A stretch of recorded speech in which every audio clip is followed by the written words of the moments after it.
الحمد للہ وکفا وسلام علی عبادہ الذین اصطفیٰ اما بعد فاعوذ باللہ من الشیطان الرجیم بسم اللہ الرحمن الرحیم وما كنت لديهم اذ يلقون اقلامهم ایہم یکفل مریم وما كنت لديهم اذ يختصمون صدق اللہ العظیم اللہم صل علی محمد وعلی آل محمد كما صلیت علی ابراہیم وعلی آل ابراہیم انک حمید مجید اللہم بارک علی محمد وعلی آل محمد کما بارکت علی ابراہیم وعلی آل ابراہیم انک حمید مجید۔ آپ حضرات کی خدمت میں کل کی نشست میں سنت اور بدعت کے حوالے سے بدعت کی تعریف اور اس پر چند اصول اور ان اصولوں کے تحت کچھ مثالیں پیش کی تھیں، اور فائل کا آخری حصہ جو شبہات کے جوابات کے حوالے سے ہے وہ رہ گیا تھا، اس کو انشاءاللہ ہم کسی نشست کے اندر مختصر سی نشست رکھ کر اس کو پورا کر لیں گے۔ اور ابھی اس وقت جو فائل یا جو سبق آپ کے حضرات کے سامنے پیش کرنا ہے وہ ہے صفت حاضر ناظر۔ چونکہ اہل بدعت کے عقائد، جن میں سے میں نے پہلے عرض کیا تھا کہ 4 عقائد بنیادی ہیں جن پہ عام طور پہ گفتگو بھی ہوتی ہے اور ان کو عام طور پہ پیش کیا جاتا ہے۔ ان میں سے ایک عقیدہ نور و بشر کا تھا، اور ایک عقیدہ نبی اکرم صلی اللہ علیہ وسلم کے حاضر ناظر ہونے کا، اور ایک آپ صلی اللہ علیہ وسلم کے عالم الغیب ہونے کا، اور ایک نبی اکرم صلی اللہ علیہ وسلم کے مختار کل ہونے کا ہے۔ تو ابھی جس عقیدے پر بات کرنی ہے وہ ہے عقیدہ حاضر ناظر۔ عقیدہ حاضر ناظر کی سب سے پہلے بنیادی طور پہ تنقیح آپ حضرات کے سامنے پیش کی جائے گی، پھر کچھ سوالات ایسے ہیں جو ہم اہل بدعت سے کرتے ہیں، اور اس پر پھر دلائل اور شبہات کے جوابات پیش کیے جائیں گے۔ حضرت مولانا منظور احمد نعمانی صاحب رحمۃ اللہ علیہ نے اپنی ایک خاص نمبر چھپا تھا بریلی سے الفرقان کے نام پر۔ الفرقان کے اندر حضرت نعمانی رحمۃ اللہ علیہ نے ایک بڑا عجیب جملہ لکھا ہے حاضر ناظر کے حوالے سے۔ حضرت فرماتے ہیں کہ عقیدہ حاضر ناظر کو اسلام سے اتنی بعد اور دوری ہے جتنا کہ عقیدہ تثلیث کو اسلام سے دوری اور بعد ہے۔ جس طرح کوئی آدمی عقل کی روح سے عقیدہ تثلیث نہیں سمجھا سکتا، یہ جو عیسائیوں کا نظریہ ہے کہ 3 مل کر ایک خدا ہیں، ایک 3 ہیں، 3 ایک ہیں، یہ ایسا نظریہ ہے آج تک کوئی عیسائی اس نظریے کو سمجھا نہیں سکا۔ اس پہ فلسفیانیاں اور گفتگویں تو کی گئی، لیکن کوئی آدمی سمجھا نہیں سکتا کہ یہ کیسے ہو سکتا ہے کہ عیسیٰ، مریم، روح القدس یہ سارے مل کر ایک اور یہ ایک مل کر 3۔ تو بعینی ہی حاضر ناظر کا عقیدہ بھی ایسا ہے کہ نبی اکرم صلی اللہ علیہ وسلم کو ہر جگہ پہ حاضر اور ناظر ماننا، یہ بھی ایسا عقیدہ ہے کہ جس کو آج تک کوئی بندہ سمجھا نہیں سکا۔ اور قرآن، احادیث، آثار سے اس حد تک اس کے خلاف اصول اور نصوص موجود ہیں کہ اس عقیدے کو ماننا ہی مشکل ہے۔ اور یہاں ایک بات سمجھیں کہ بعض لوگ افراد کا شکار ہو جاتے ہیں، بعض لوگ تفرید کا شکار ہو جاتے ہیں۔ ہم بحمداللہ تعالی اہل سنت والجماعت ہیں، ہم اعتدال کے اندر چلتے ہیں۔ بعض افراد کا یوں شکار ہوئے کہ بعضوں نے کہا کہ نہ اللہ ہر جگہ حاضر ناظر، نہ نبی ہر جگہ حاضر ناظر۔ آپ میری مراد سمجھ گئے ہوں گے غیر مقلدین۔ ان کا نظریہ کیا؟ نہ اللہ کی ذات ہر جگہ موجود ہے، نہ نبوت کی ذات ہر جگہ موجود ہے۔ افراد میں چلے گئے۔ بعض تفرید میں چلے گئے، کہنے لگے اللہ بھی ہر جگہ موجود، نبی بھی ہر جگہ موجود۔ ہم نے کہا نہ ہم افراد والے ہیں، نہ ہم تفرید والے ہیں، نہ ہم یہ کہتے ہیں کہ اللہ ہر جگہ موجود نہیں ہے، اور نہ ہم یہ کہتے ہیں کہ نبی ہر جگہ موجود ہے۔ ہم اعتدال صراط مستقیم والے ہیں، ہم کہتے ہیں اللہ کی ذات ہر جگہ موجود ہے اور نبی اکرم صلی اللہ علیہ وسلم کی ذات ہر جگہ موجود نہیں ہے۔ اور یہی موقف ہمارا اہل سنت والجماعت کا ہے۔ تو نبی اکرم صلی اللہ علیہ وسلم کے حاضر ناظر ہونے کے حوالے سے جب آپ کی گفتگو اہل بدعت سے ہو تو اس کا طرز، طریقہ اور انداز کیا ہونا چاہیے؟ سب سے پہلے بنیادی طور پہ آپ یہ کہیں کہ بھئی آپ نبی اکرم صلی اللہ علیہ وسلم کو حاضر ناظر سمجھتے ہیں۔ آپ کا عقیدہ کیا ہے؟ حاضر ناظر۔ حاضر ناظر سے آپ کی مراد کیا ہے؟ اگر آپ کی حاضر اور ناظر سے مراد لغوی معنی ہے، اس کے ہم بھی قائل ہیں، کیونکہ بعد میں جب انہوں نے دلائل کے میدان میں پھنسنا ہے نا، آخر میں جا کر انہیں جو بات کہہ دینی ہے کہ جی ہمارا تو لغوی معنی مراد تھا، تو وہ آپ پہلے ہی متعین کروا لیں کہ جی ہم تو یہ کہہ رہے ہیں حاضر کا معنی موجود، ناظر کا معنی دیکھنے والا۔ اگر حاضر اور ناظر کا لغوی معنی مراد لے رہے ہو تو وہ تو ہم بھی مراد لیتے ہیں۔ ہم بھی کہتے ہیں نبی اکرم صلی اللہ علیہ وسلم روضہ اقدس کے اندر موجود بھی ہیں، حاضر بھی ہیں، اور روضہ میں دیکھ بھی رہے ہیں، ناظر بھی ہیں۔ جب آپ دنیا میں تھے آپ موجود بھی تھے، حاضر بھی تھے، آپ گرد و نواح میں ناظر بھی تھے، دیکھ بھی رہے تھے۔ تو اگر لغوی معنی ہے تو یہ پہلے تعیین کر دو۔ ظاہر ہے لغوی معنی تو نہیں ہے ان کے ہاں تو پورا ان کا نظریہ یہ ہے کہ نبی اکرم صلی اللہ علیہ وسلم ہر وقت اور ہر جگہ حاضر اور ناظر ہیں۔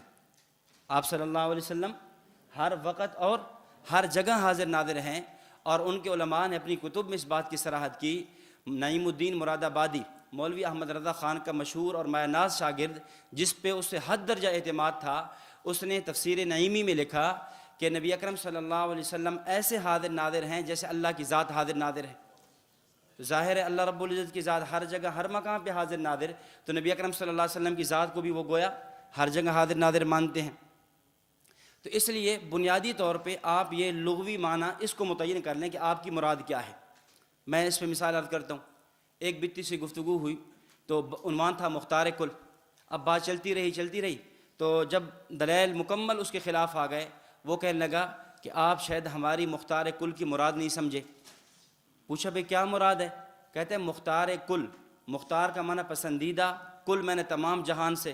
مختار کل کا معنی یہ ہے کہ نبی اکرم صلی اللہ علیہ وسلم کائنات میں سب سے پسندیدہ شخصیت ہیں۔ تو پھر اگر یہ معنی آپ کا مختار کل کا، یہ نظریہ ہے، تو یہ تو ہمارا بھی ہے، یہ تو لغوی معنی ہے۔ لیکن مختار کل کا نظریہ آپ کا کیا ہے؟ وہ ہوگا جو آپ کے علماء نے آپ کی کتابوں میں لکھا ہے۔ آپ نبی اکرم صلی اللہ علیہ وسلم کو مختار کل مانتے ہیں، اور مختار کل بھی ایسا مانتے ہیں کہ بعض تو یہاں تک کہہ دیتے ہیں کہ اللہ رب العزت کے اتنے اختیارات میں نبوت کی ذات خدا کی ذات سے بھی بڑھ جاتی ہے، آذن اللہ۔ ان کے ایک مشہور شعر ہے کہ جسے پکڑے خدا اسے چھڑائے محمد، جسے پکڑے خدا اسے چھڑائے محمد، محمد دا پکڑا کوئی چھڑا نہیں سکتا۔ یعنی آذن اللہ، اگر اللہ رب العزت کی ذات کسی پر گرفت کر لیں تو نبی کو یہ اختیار ہے کہ اس سے چھڑا سکتے ہیں، لیکن اگر نبوت گرفت کر لے تو اللہ کو بھی اتنا اختیار نہیں ہے کہ وہ اس سے چھڑا سکے۔ تو مختار تم نے تو نبوت کو اختیارات روافض نے جیسے ائمہ معصومین کو دیے، حضرت علی رضی اللہ تعالیٰ عنہ اور دیگر کو دیے، اس طرح تم نے نبی اکرم صلی اللہ علیہ وسلم کو دیے ہوئے۔ تو معنی یہ ہے کہ لغوی معنی مراد نہیں ہے، بلکہ اس سے تمہاری وہ اصطلاح مراد ہے جو تم نے اپنی کتب میں لکھی ہے۔ تو سب سے پہلے یہ بات متعین کریں کہ حاضر ناظر سے آپ کی مراد کیا ہے۔ جب یہ بات متعین ہو گئی کہ حاضر ناظر کا عقیدہ آپ کا ہے ہر جگہ اور ہر وقت، کہ نبی اکرم صلی اللہ علیہ وسلم ہر جگہ اور ہر مکان پر آپ صلی اللہ علیہ وسلم حاضر اور ناظر ہیں، اب اس مسئلے کی آپ تنقیح کیسے کریں گے؟ اب بال کی کھال اتاریں اور بات کی تہہ میں جائیں تاکہ بات کی پوری حقیقت کھل جائے کہ نظریے کی بنیاد کیا کھڑی ہے۔ جیسے میں پچھلی نشستوں میں یہ بات عرض کر چکا ہوں اور آپ بارہا اساتذہ سے سن چکے ہیں کہ یہ بہت بڑی بنیاد ہے کہ ہم اپنے عقیدے کی تنقیح سمجھ لیں کہ اصل عقیدہ ہمارا کیا ہے، ان کا کیا ہے، کن دلائل کی بنیاد پہ وہ کھڑے ہیں۔ جب عقیدے کی تنقیح سمجھ آ جائے گی اور ان کے اصول سمجھ آ جائیں گے اور عقیدے کی حیثیت سمجھ آ جائے گی، عقیدہ ضروریات دین کا ہے یا ضروریات اہل سنت کا ہے، اور ضروریات دین کے لیے دلائل کون سی ضرورت ہیں اور ضروریات اہل سنت کے لیے دلائل کون سی ضرورت ہیں، یہ ساری بنیادیں سمجھ آ جائیں، اب کوئی فریق کسی قسم کا جو مد مخالف ہے آپ کے سامنے وہ زیادہ دیر تک ٹھہر نہیں سکے گا۔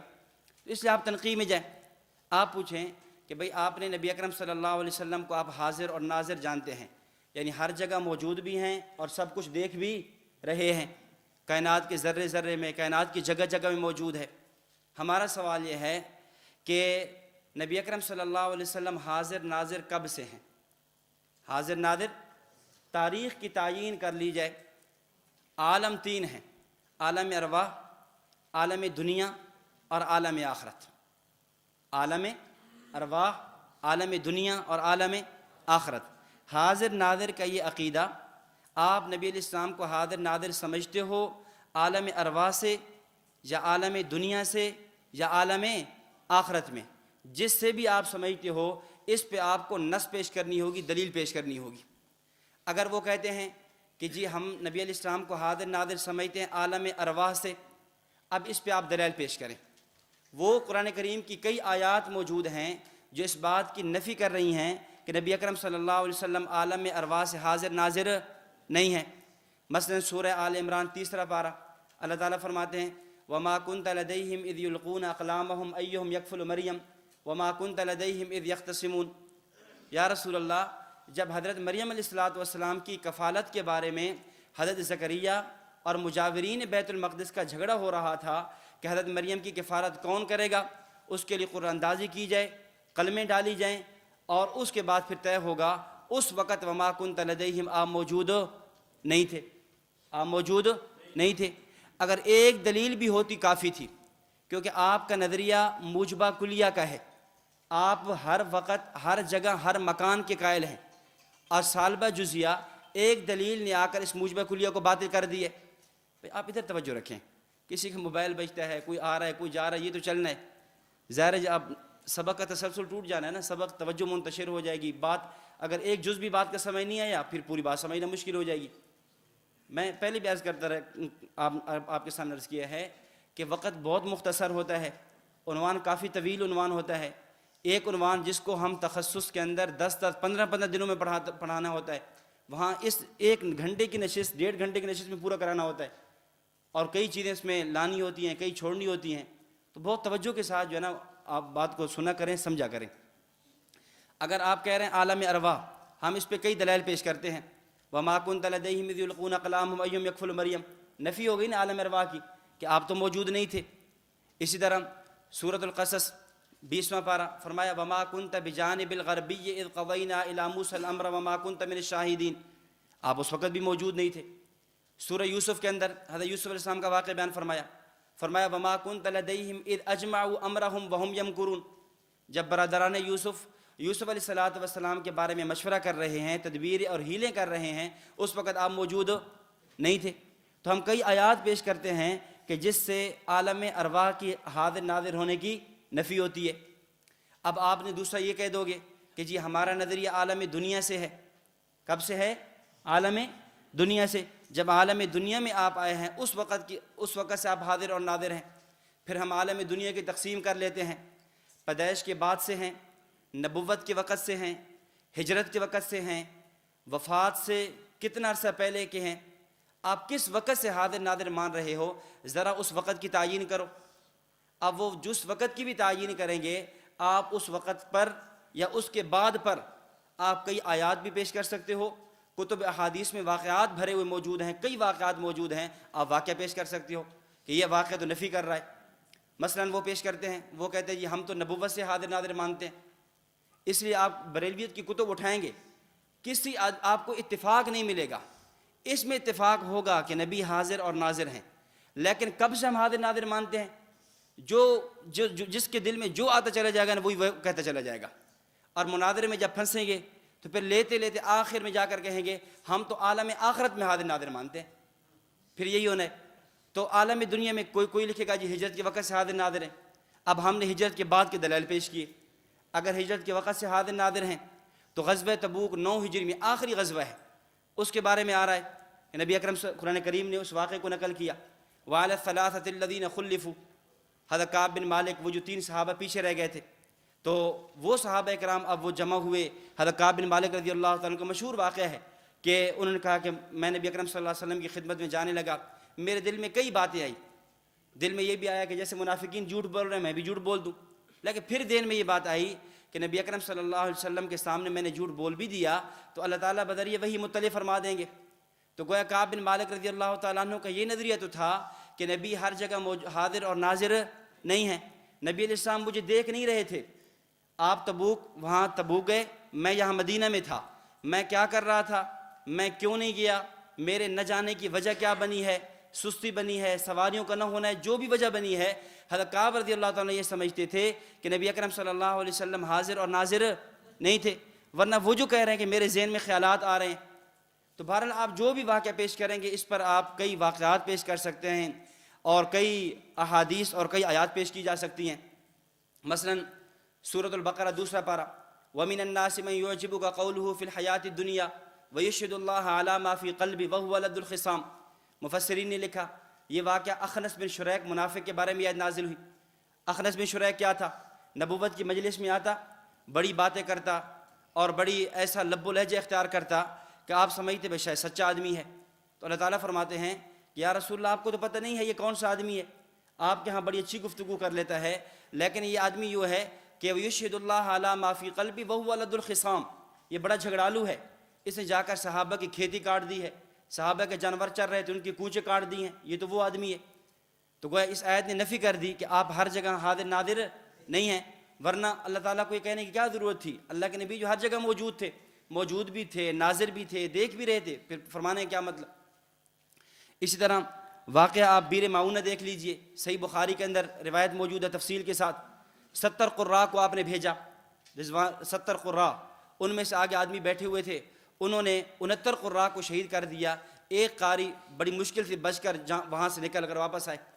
اب اگر اعاذنا اللہ نبی اکرم صلی اللہ علیہ وسلم کو حاضر اور ناظر مان لیا جائے تو نبوت پہ الزام یہ لازم آئے گا کہ نبی اس جگہ موجود بھی تھے، دیکھ بھی رہے تھے کہ میرے صحابہ کے قاتل موجود ہیں، میرے صحابہ یہاں آئیں گے، ان کو آ کر یہ لوگ شہید کر دیں گے۔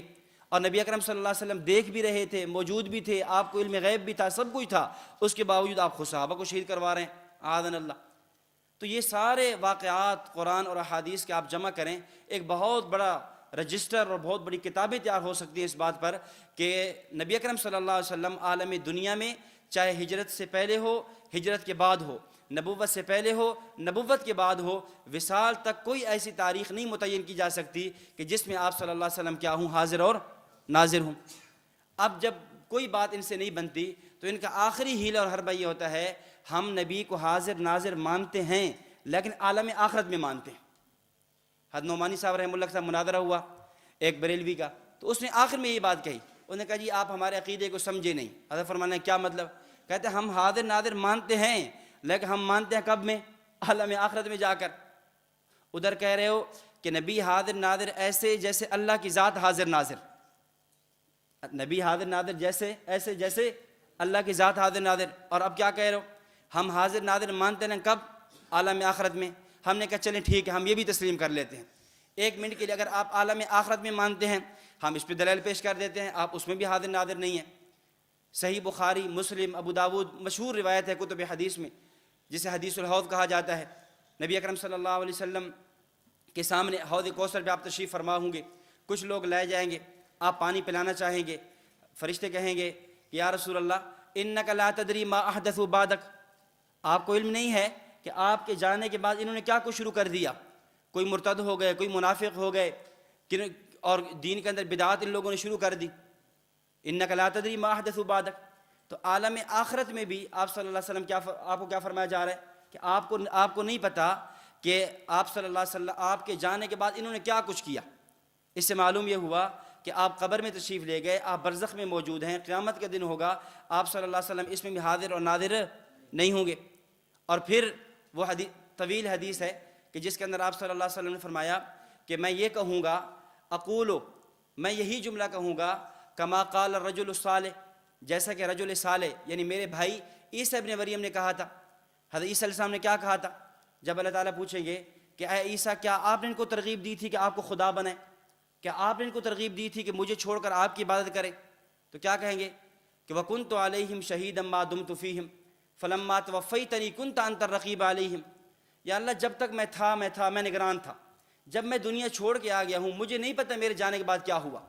تو نبی علیہ السلام فرمائیں گے کہ میں بھی یہی جملہ کہوں گا کہ یا اللہ جب تک میں تھا میرے سامنے کیا ہوا یہ تو مجھے علم تھا، لیکن جب میں دنیا چھوڑ کے آیا ہوں اب اس کے بعد مجھے پتہ نہیں ہے کہ پیچھے کیا کچھ ہوتا رہا۔ تو یہ جہاں آپ کے علم غیب کی نفی کر رہی ہے وہاں آپ کے حاضر اور ناظر ہونے کی بھی نفی کر رہی ہے۔ تو الغرض عالم ارواح کہو گے اس پر بھی دلائل موجود، نفی حاضر ناظر پر۔ آپ عالم دنیا کہتے ہو اس پر بھی حاضر ناظر کی نفی پر دلائل موجود۔ آپ عالم برزخ، عالم آخرت کہتے ہو اس پر بھی حاضر اور ناظر کی نفی پر دلائل موجود ہیں۔ تو اب آپ متعین کریں کہ آپ کا یہ جو نظریہ ہے کہ نبی اکرم صلی اللہ علیہ وسلم ہر جگہ ہر مقام پہ حاضر ہیں، اس کا معنی کیا ہے اور یہ کب سے ہیں، اس کی تاریخ آپ کو متعین کرنی ہوگی۔ حضرت علامہ خالد محمود صاحب رحمۃ اللہ علیہ نے مطالعہ بریلویت کی 5ویں جلد میں اپنا ایک مناظرے کا واقعہ نقل کیا۔ حضرت فرماتے ہیں کہ میں برطانیہ میں تھا، گلاسکو برطانیہ کے ایک شہر ہے، میں ابھی وہاں پہنچا تو وہاں مشہور ہو گیا کہ یہاں سے پاکستان سے یا کچھ لوگ ایسے آئے ہیں جو دیوبندی ہیں، بریلویت کے خلاف کام کرتے ہیں۔ تو بریلوی مولویوں نے اپنے 2 طلباء کو جو ان کے بڑے درجات کے طالب علم تھے، اچھا یعنی جو جانتے تھے، پڑھے لکھے طالب علم، ذہین لڑکے تھے، ان 2 کو بھیجا اور کہا کہ جاؤ اور جا کر اس علامہ صاحب سے مسئلہ حاضر نادر پر گفتگو کر کے آؤ۔ اور انہوں نے پورے طریقے سمجھا دیا کہ آپ نے یوں گفتگو کرنی ہے، وہ یہ جواب دے گا، آپ نے یوں جواب دینا ہے، وہ یہ جواب دے گا، آپ نے یوں جواب دینا ہے، یوں کر کے آپ نے گفتگو کرنی ہے۔ واقعہ بڑا طویل ہے، میں اس کا خلاصہ پیش کرتا ہوں۔ علامہ صاحب رحمہ اللہ فرماتے ہیں کہ وہ میرے پاس آئے اور مجھ سے آ کر انہوں نے سوال کیا، یعنی ایسے انجان ہو کر، یہ نہیں باور کرایا کہ ہم کو مناظرہ کرنے آئے، ہم گفتگو کرنے، یہ نہیں کرایا کہ بس انجان ہو کر کہا کہ مولانا آپ یہ فرمائیں کہ آپ کا نبی اکرم صلی اللہ علیہ وسلم کے بارے میں حاضر اور ناظر ہونے کا کیا عقیدہ ہے؟ آپ نبی علیہ السلام کو حاضر اور ناظر سمجھتے ہو؟ تو علامہ صاحب رحمہ اللہ فرمانے لگے، بھئی آپ تو نبی کی بات کرتے ہو، میں تو اپنے آپ کو بھی حاضر ناظر سمجھتا ہوں اور آپ کو بھی حاضر ناظر سمجھتا ہوں۔ مناظر تھے نا، ان کو پتہ تھا کہ بات کو شروع کہاں سے کرنا ہے، یعنی ایک ہوتا ہے نا بات کا سمجھانے کا سلیقہ، یہ بہت اہم بات ہوتی ہے۔ فریق مخالف سے گفتگو کرنے کا طرز کیا ہونا چاہیے، یہ بہت بنیاد ہوتی ہے کہ آپ اس نے دلیل جو بعد میں جا کر پیش کرنی ہے نا، آپ پہلے ہی اس کے لفظوں کے اندر، گفتگو کے اندر اس کی دلیل کیا ہے توڑتے چلے جائیں۔ میں نے شاید آپ کو پہلے بھی سنایا تھا، یہاں ایک آیا نا رافضی، اس سے ہماری کئی دیر گفتگو چلتی رہی، گفتگو چلی کافی، تو ایک عنوان یہ بھی تھا خلافت بلا فصل پر، سیدنا ابوبکر صدیق رضی اللہ تعالیٰ عنہ خلیفہ بلا فصل ہیں یا سیدنا علی رضی اللہ تعالیٰ عنہ ہیں۔ اب اس پر چلی اور اس پر باغ فدق کے حوالے سے بھی گفتگو چلی۔ اس نے درمیان میں ایک بات یہ کہی، کہتا ہے کہ حضرت فاطمہ رضی اللہ تعالیٰ عنہ کا جو حق تھا وہ سیدنا ابوبکر صدیق رضی اللہ تعالیٰ عنہ نے غصب کر لیا، حضرت فاطمہ رضی اللہ تعالیٰ عنہ کا حق انہوں نے دیا۔ میں نے کہا چلیں ٹھیک ہے، ہم 1 منٹ کے لیے تسلیم کر لیتے ہیں، ابوبکر صدیق نے نہ دیا، حضرت عمر رضی اللہ تعالیٰ عنہ نے بھی نہ دیا، حضرت عثمان غنی نے بھی نہ دیا۔ اس کے بعد دور آتا ہے حضرت علی رضی اللہ تعالیٰ عنہ کا، کیا حضرت علی رضی اللہ تعالیٰ عنہ نے دے دیا تھا؟ حضرت علی رضی اللہ عنہ نے دے دیا تھا؟ کہتے نہیں، حضرت علی نے بھی نہیں دیا۔ میں نے کہا پھر بقول تمہارے اگر غصب خلفۂ ثلاثہ نے کیا ہے تو غصب تو علی رضی اللہ تعالیٰ نے بھی کیا ہے، وہ امام معصوم ہیں، وہ تو گناہ صغیرہ بھی نہیں کر سکتے، چہ جا کے کبیرہ گناہ کر لیں۔ کہتے نہیں، اصل بات یہ ہے کہ خلفاء ائمہ معصومین کا مزاج یہ ہے کہ جو چیز ایک دفعہ غصب ہو جائے نا وہ واپس نہیں لیا کرتے۔ میں نے کہا پھر جب خلافت غصب ہو گئی تھی تو مغصوبہ خلافت واپس کیوں لے لی؟ خلافت بھی تو غصب ہو گئی تھی نا بقول تمہارے، تو وہ کیوں واپس لے لی؟ اب کہتے نہیں اصل میں نا وہ ایک مجبوری تھی، یہ تھا فلاں تھا۔ میں نے کہا یہ کچھ بات نہیں ہے کہ مجبوری تھی، یہ تھا فلاں تھا۔ تو اس طرح بسا اوقات جو مخالف آپ کے سامنے گفتگو کر رہا ہوتا ہے، اسی کی گفتگو کے اندر اس کے شبہات یا اس کے دلائل کے جوابات موجود ہوتے ہیں۔ اب اس نے ایک بات یہ بھی کہی، کہتا ہے کہ اس حوالے سے نا، یعنی ائمہ اربعہ کی تقلید کے حوالے سے، کہتے ہیں قرآن کریم میں آتا ہے یوم ندعو کل اناس بامامہم، قیامت کے دن ہم لوگوں کو ان کے اماموں کے ساتھ بلائیں گے۔ ہمیں فخر یہ ہے کہ کوئی اٹھے گا امام ابو حنیفہ کے ساتھ، کوئی اٹھے گا امام شافعی کے ساتھ، کوئی امام احمد بن حنبل کے ساتھ، کوئی امام مالک کے ساتھ۔ ہم جب اٹھیں گے ہم امام علی کے ساتھ اٹھیں گے، جیسے ان کا اپنا ایک طرز ہوتا ہے عامیانہ۔ میں نے کہا اچھا اگر یوم ندعو کل اناس بامامہم، امام سے مراد امام علی مراد ہے، یعنی امام سے مراد امامت ہی مراد ہے؟ انہوں نے کہا یہی مراد ہے۔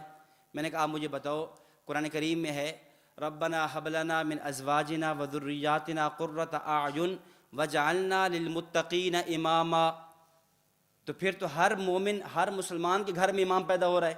پھر امام 12 نہ ہوئے، امام تو کروڑوں ہوئے۔ ہر بندہ دعا مانگ رہا ہے کہ یا اللہ میرے گھر میں کیا کر دے، وجعلنا للمتقین اماما، امام بنا لے۔ پھر سبعۃ یظلھم اللہ فی ظلہ یوم لا ظل الا ظلہ، امام عدل، امام عادل۔ تو پھر جو ہے نا آپ کا وزیر اعظم صاحب ہے، یہ بھی امام ہے، پھر اس کو امام معصوم مان لو۔ اس طرح قرآن کریم میں کئی آیات میں امام کا لفظ آیا ہے، احادیث میں آیا ہے۔ اگر یوم ندعو کل اناس بامامہم، امام سے مراد امام معصوم ہی ہے۔ اللہ تعالیٰ فرماتے ہیں سورہ یاسین میں وَكُلَّ شَيْءٍ أَحْصَيْنَاهُ فِي إِمَامٍ مُبِينٍ، تو ہم نے ہر چیز اماموں میں لکھ دی ہے، یا امام سے مراد جہاں کتاب ہے، امام سے مراد کتاب ہے. تو لفظ امام ایک ہے لیکن ہر جگہ اس کا معنی مختلف ہے. یوم ندعو کل اناس بامامہم، یہاں امام کا معنی اور ہے. اور وجعلنا للمتقین اماما، یہاں امام کا معنی اور ہے. اور ایک امام آپ کو نماز پڑھاتا ہے، اس امام کا معنی اور ہے. سبعۃ یظلھم اللہ، اس حدیث میں امام عدل میں امام کا معنی اور ہے. تو ہر جگہ معنی مختلف ہوتا ہے. تو بہرحال میں وہ عرض کر رہا تھا، علامہ صاحب رحمہ اللہ کی مناظرہ کی گفتگو، حضرت فرماتے ہیں کہ میں نے اسے یہ کہا کہ بھئی آپ تو حاضر ناظر کی بات کر رہے ہو نبوت کی، میں تو اپنے آپ کو بھی حاضر ناظر سمجھتا ہوں، بھئی آپ کو بھی حاضر ناظر سمجھتا ہوں. حاضر کا معنی ہوتا ہے موجود، ناظر کا معنی دیکھنے والا. میں یہاں موجود ہوں، آپ کو دیکھ رہا ہوں، آپ موجود ہو، آپ مجھے دیکھ رہے ہو، تو پھر ہم دونوں حاضر ناظر ہیں. اس نے کہا نہیں جی میری مراد یہ ہے. اب ظاہر ہے یہ بات جو خود پوچھنی تھی نا، پوچھ نہیں ہے، اس سے خود اگلوائی ہے، وہ خود ہی بتا دے. کہتے نہیں میں یہ پوچھنا چاہ رہا ہوں کہ کیا آپ نبی اکرم صلی اللہ علیہ وسلم کو ہر جگہ، ہر وقت، ہر جگہ پہ حاضر، ہر مکان پہ حاضر ناظر مانتے ہو؟ حضرت فرمانے کہ اچھا آپ یہ سوال کریں نا کہ آپ ہر جگہ ہر مکان کے قائل ہیں. حضرت فرمانے لگے کہ میں آپ سے یہ پوچھتا ہوں کہ نبی اکرم صلی اللہ علیہ وسلم کی آپ روح کی بات کر رہے ہو، جسد کی بات کر رہے ہو؟ روح کے ہر جگہ کے حاضر ناظر کی بات کر رہے ہو، جسم کے ہر جگہ حاضر ناظر کی بات کر رہے ہو؟ تو وہ کہنے لگے کہ حضرت اتنی تفصیل تو ہمیں ہمارے علماء نے نہیں بتائی ہے. یہ تفصیل تو ہمیں نہیں بتائی. حضرت فرمانا کہ آپ ایسا کریں، آپ واپس چلے جائیں، دور نہیں ہے قریب ہی ہے، میں 1 گھنٹہ 2 گھنٹے بیٹھا ہوں، آپ پھر اپنے اساتذہ سے پوچھ کر پھر آ جائیں. حضرت فرماتے ہیں 2 گھنٹے وہ چلے گئے، تقریباً 2-2.5 گھنٹے بعد پھر واپس آئے اور آ کر کہنے لگے ہمیں ہمارا اساتذہ فرما رہے ہیں کہ یہ جو تفصیلیں ہیں نا کہ روح حاضر ناظر ہے یا جسم حاضر ناظر ہے یا کس عالم سے حاضر ہیں، عالم دنیا، عالم ارواح، عالم برزخ، ان تفصیلات میں نہیں پڑھنا چاہیے، یہ شرک ہے. ان تفصیلات میں نہیں پڑھنا چاہیے، یہ شرک ہے. کہ جس طرح اللہ رب العزت کی ذات کے بارے میں ہم تفصیل میں نہیں جاتے نا کہ اللہ تعالیٰ کب سے حاضر ناظر ہیں، کہاں حاضر ناظر ہیں، جس طرح اللہ تعالیٰ کے بارے میں ہم تفصیلات میں نہیں جاتے، اس طرح نبی کے بارے میں ہمیں تفصیلات میں نہیں جانا چاہیے. حضرت فرمان لگے کہ بھائی آپ نے بات غلط، آپ کا اساتذہ نے بات غلط پڑھائی ہے.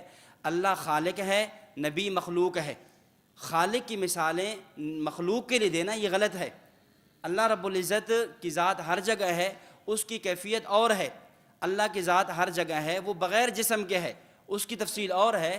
نبی ہر جگہ حاضر، وہ جسم والا ہے، وہ دنیا میں تھے، نظر آتے تھے، مشرکین مکہ نے دیکھا، صحابہ نے زیارت کی ہے. آج اگر ہر جگہ حاضر ناظر ہیں تو نظر کیوں نہیں آتے؟ تو بہرحال حضرت نے کئی باتیں چلی، تو انہوں نے اساتذہ کو یہ بات بھی پڑھائی کہ وہ جو بھی آیت پیش کرے نا حاضر ناظر کی نفی پہ، آپ کو 2 جواب یاد ہونے چاہیے. یہ بریلویوں نے یہ سکھایا تھا ان کو.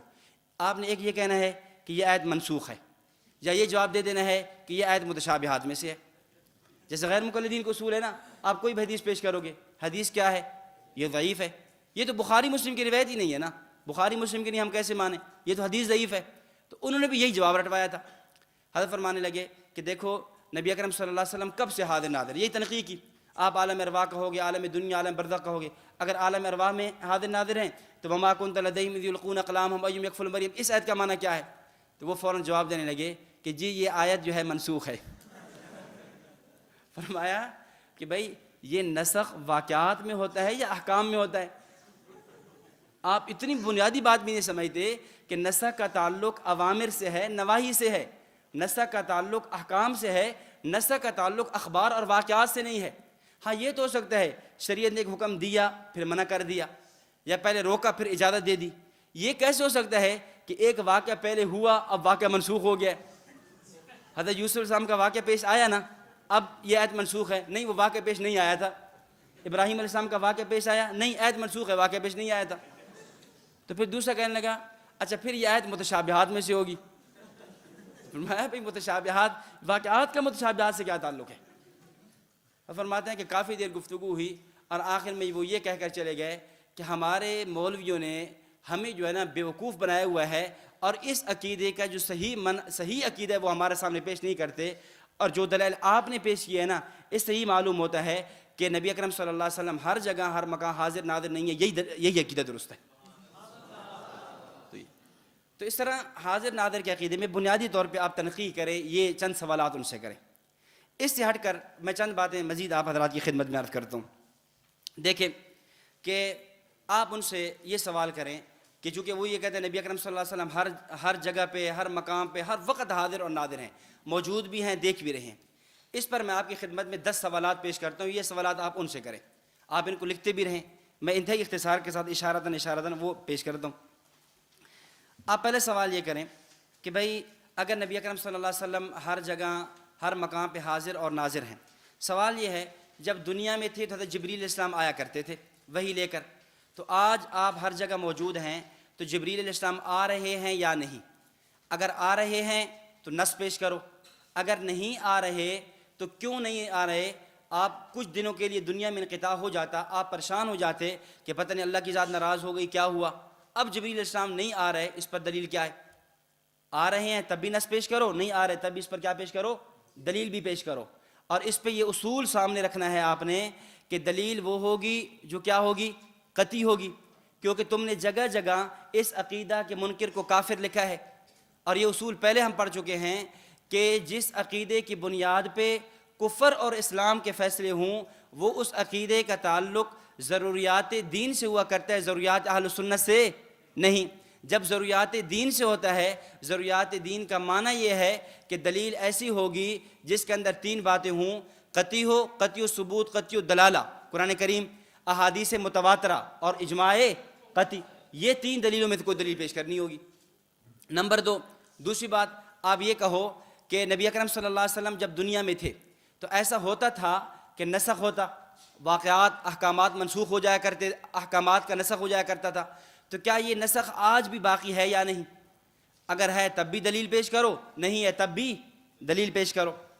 اور نمبر 3، تیسری بات، یہ ایک بڑی علمی بات، اس کو سمجھیں.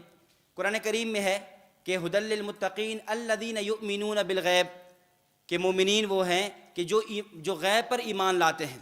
یعنی مومن کے لیے مغیبات پر، غیب شدہ چیزوں پر ایمان لانا ضروری ہے. اب جس طرح ایک امتی کی ذمہ ہے کہ وہ اللہ پر ایمان لائے، جنت پر ایمان لائے، جہنم پر ایمان لائے، ملائکہ پر ایمان لائے، یہ جو جتنی چیزیں غیب ہیں، اس طرح نبی پر بھی ضروری ہے کہ وہ بھی ان مغیبات پر ایمان لائے. جب آپ نے نبی کو ہر جگہ حاضر اور ناظر مان لیا تو یہ مغیبات ختم. جب مغیبات ختم تو الذین یؤمنون بالغیب کا معنی کیا ہے؟ تو اعاذنا اللہ، پھر اس آیت سے الذین میں نبی بھی شامل تھا، وہ تو نکل گئے. نبی تو غیب پر ایمان نہیں لا رہے، کیونکہ نبوت سے تو کوئی چیز غیبی نہیں ہے. ہاں ممکن ہے اس پہ وہ یہ اشکال کر دیں، وہ یہ کہہ دیں کہ جی اللہ رب العزت بھی تو ہر جگہ حاضر ناظر ہے، پھر اللہ کو عالم الغیب والشہادہ کیوں کہا گیا؟ اشکال سمجھے؟ اللہ بھی تو ہر جگہ حاضر ناظر ہے نا، پھر ہم کیوں کہتے ہیں عالم الغیب والشہادہ؟ اللہ غیب اور حاضر کا جاننے والا ہے. تو یاد رکھیں، یہاں علامہ جلال الدین سیوطی رحمۃ اللہ علیہ نے جلالین میں، بلکہ جگہ جگہ اس مقام پہ حضرت ایک عبارت نکالتے ہیں، عالم الغیب والشہادہ. غیب کا معنی کیا ہے؟ ما غاب عن العباد، ما غاب عن جو بندوں سے غائب ہو. جب اللہ تعالیٰ ہر جگہ حاضر اور ناظر ہے، اور جب ہم کہتے ہیں اللہ غیب کا جاننے والا ہے، اس غیب سے وہ باتیں مراد ہیں جو مخلوق سے غیب ہوں، ورنہ اللہ کے لیے تو کوئی چیز غیب ہے ہی نہیں. یہ تو صرف سمجھانے کے لیے کہا جاتا ہے. اور نبی علیہ الصلوۃ والسلام کے لیے بات نہیں کی جا سکتی. کیوں؟ اللہ خالق ہے، نبی مخلوق ہے. اللہ رب العزت کی ذات پر نبوت کو قیاس نہیں کیا جا سکتا. نمبر 4، چوتھی بات، آپ کا عقیدہ حاضر ناظر کا ہے، ادھر عقیدہ علم غیب کا بھی ہے. ان دونوں میں تضاد ہے.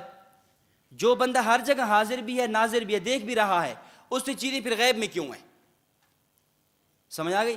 جو بندہ ہر جگہ حاضر بھی ہے، ناظر بھی ہے، دیکھ بھی رہا ہے، اس سے چیزیں غیب میں کیوں ہیں، پردے میں کیوں ہیں؟ پھر عالم الغیب ہونے کا معنی کیا ہے؟ تو اگر حاضر ناظر کے عقیدے کو لیتے ہو، علم غیب کا عقیدہ جاتا ہے. علم غیب کے عقیدے کو لیتے ہو، حاضر ناظر کا عقیدہ جاتا ہے.